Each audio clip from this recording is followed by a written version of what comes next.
Hola, somos André y Nadia y hace muchísimo frío hoy y hace 1 año y 4 meses vivimos acá en Buenos Aires. Sí. Субтитлос. Con subtítulos. Всем привет. Буэнос-Айрес накрыла Санта-Роза, как говорят. Это последнее похолодание перед весной. Скоро будет солнце, а пока какая-то туфта. Вот. Так что мы мерзнем. А в этом ролике мы расскажем про то, как купить коптер в Аргентине. Значит, как поиграть во фрисби и как сделать солянку по-вегански. Рецепт от самого Дмитрия Сицперина. Ничего себе. Да. Мы идем на ответственное задание. Малышка задумала. Чего не задумала? Хочет отправить меня в полет. Беспилотники? Да. Но не лично меня. Мы идем покупать квадрокоптер. Новенький, красивенький. И, кстати, покажу сейчас, как это вот устроено. Когда-то уже я показывал, как технику покупать в Буэнос-Айресе. Покажу еще раз на конкретном примере. One day later. Так, а если вы еще не догадались, то пора уже догадаться, потому что вчера мы коптер ни хрена не купили. Приехали там в офис, говорят, ой, а курьер привез не то, а давайте завтра.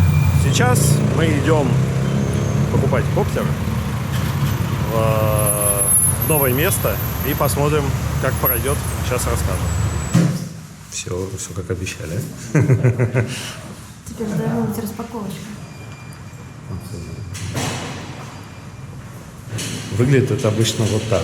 Ты куда-то заходишь, идешь по какому-нибудь коридору, да, потом звонишь в железную дверь, тебе там открывают, но в итоге все продают. Ну, то есть это выглядит немножко странно, но работает.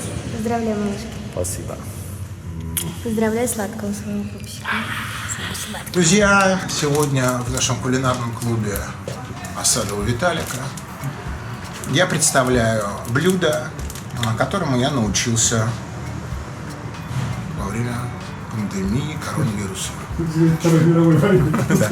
А именно это будет, значит, соляночка, но вегетарианская. Соляночка, все знают, что обычно туда немцы, которые изобрели немцы, или восточные европейцы, которые изобрели это блюдо, туда обычно кладут копченое мясо, сосиски, а мы положим туда наш секретный ингредиент – копченое тофу, которое мы с Татьяной Назаровой приобретаем в магазинах у китайцев. Здесь должна быть и главная интеграция. В магазине у китайцев покупаете копченое тофу. Только Чина. Да, я напоминаю, что у нас зима в разгаре. Еще сколько? 1,5 месяца вот этой тяжелой. Еще 1,5 месяца этого тяжелого, вот этого зимнего всего вот этого. Вот как видите, да. Спасаемся как можем у костра в основном. Вот. Да.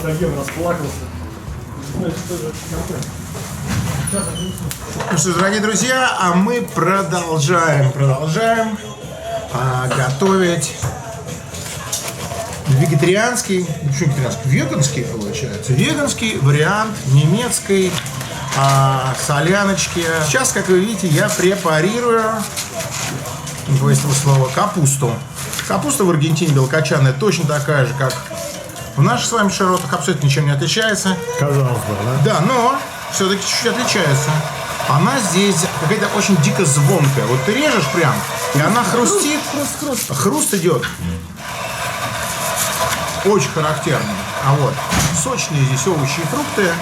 Ну что ж, дорогие друзья, как вы видите, на нашей Париже уже прямо сейчас постепенно начинает тушиться, так сказать, база для будущей солянки.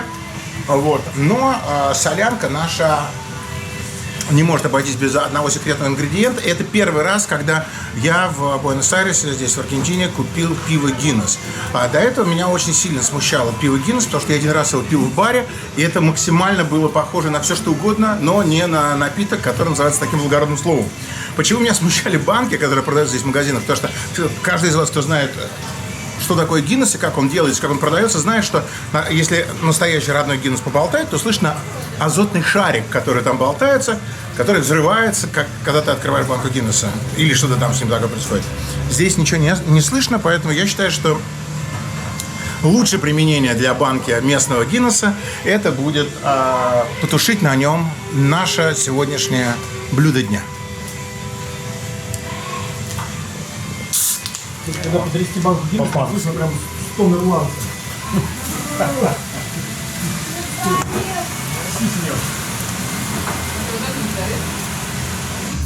Дело в том, что у нас сегодня будет кулинарный батл.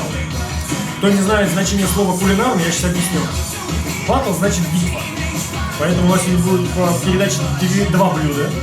Одно из которых называется баклажан. Битый. И прямо сейчас битый, совершенно верно. А битый, как неизвестно, не битого идет. А как говорится, за одного битого тут не битых дает. Точно так и есть. Давай. Погнали? Наверное. Отбивной баклажанчик. Плохой баклажан. Плохой баклажан. Готовить это блюдо меня научил охранник ОМОНа.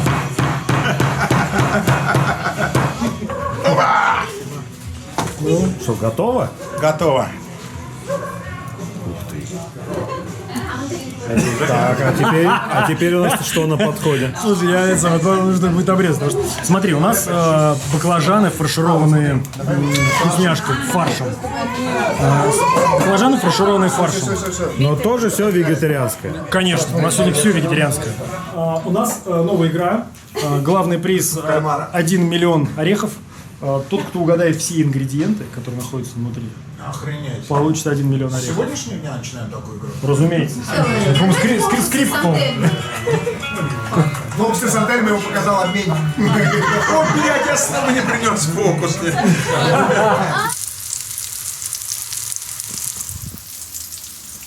Сырником в Аргентине быть. Вот и сырнички. Вкусняха. Чего? Так.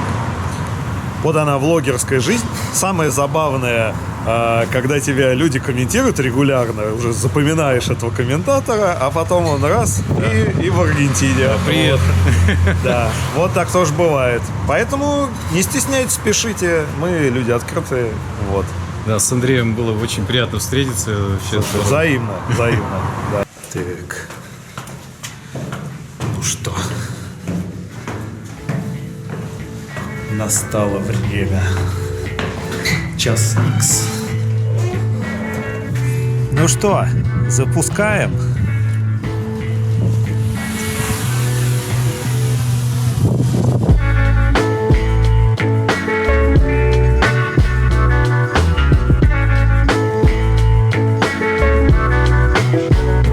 Потому что здесь рядом аэропорт, здесь требуется запрос послать. Это зона, где разрешено летать, да, но нужно вот послать запрос, тебе должна прийти смс-ка, еще что-то, да.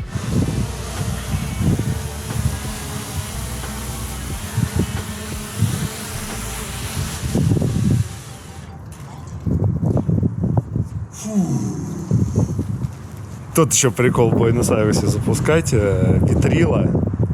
Порывистый именно, порывистый. Ну, а на самолете мы каждый раз летаем, Ну ты да. думаешь, там он то же самое. Поэтому они мастера. Да. Все, в общем. Дрон летает. Муа. Поздравляю, малыш.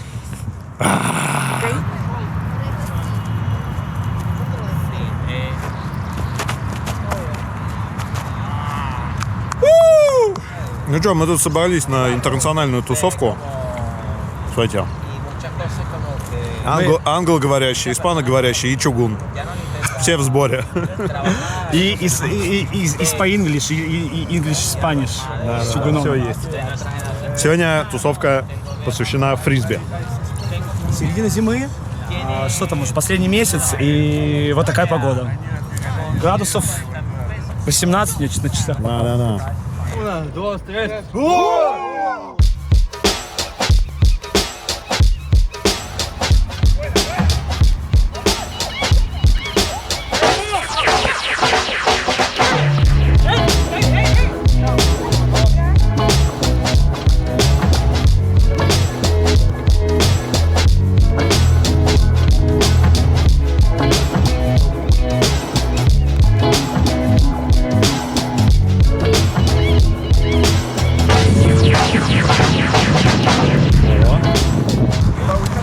Я жил в Марфино, и на стадионе Останкино, но я про Москву говорю, конечно же, играли по выходным в ультимат фрисби. И мне рассказывали, что это очень травмоопасный вид спорта, и люди ломают челюсти, локти, пальцы постоянно, потому что они врезаются друг к другу, летят за тарелкой, можно врезаться головой в голову, и скорая приедет. Так что абсолютно безопасный спорт.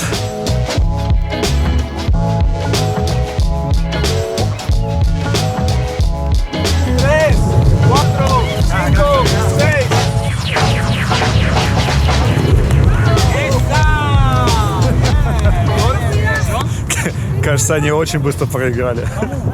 Тимур, она слетела.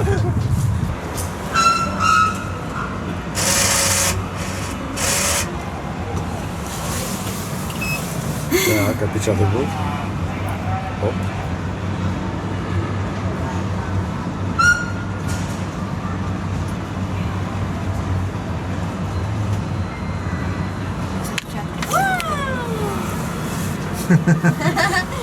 Санька, получилось. Кайф. Рассказываю. Найди меня давно хочет заманить в какое-то место, говорит, что здесь очень круто. Мы сюда приходили уже раза 3 или 4, здесь никогда нет мест. Но оно маленькое местечко. Да, непонятно, что это. Они очень странно работают. Раз там это 2 часа в день, как-то там на обед открываются. Сегодня нам сказали, что, может быть, через 15 минут нас посадят. Это просто удивительно, поэтому, возможно, мы вам сейчас покажем, что же там внутри. Есть? Ну, скажи, что это вообще? Все вкусно, чего? Вкусно? Все японское, аутентичное. Супчик мисо и сейчас рис с говядиной, я так понимаю. Кушай. А Буэнос-Айрес полон таких hidden treasures, да, то есть скрытых сокровищ. Ты идешь, и что-то где-то за заборчиком, за какой-то стеной, бах, и там вообще. Вот. Малышка меня сегодня отвела в какой-то безумный книжный. Он настолько безумный, что я даже обомлел и не стал там ничего снимать.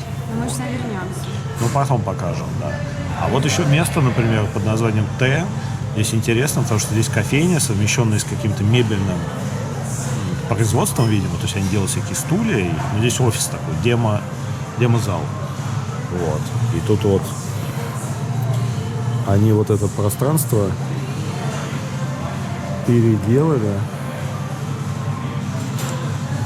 Вот тут всякие красивенько. А самое главное, кофе. Вот, смотрите, какая крема. А? Ну, это ж кайф.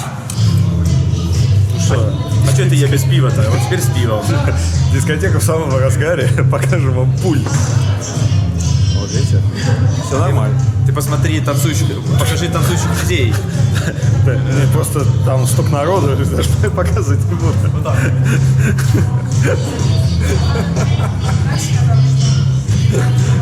Ничего. Главное, это, как говорил Михаил Сергеевич, главное начать. Вот. А дальше народ подтянется. Вот.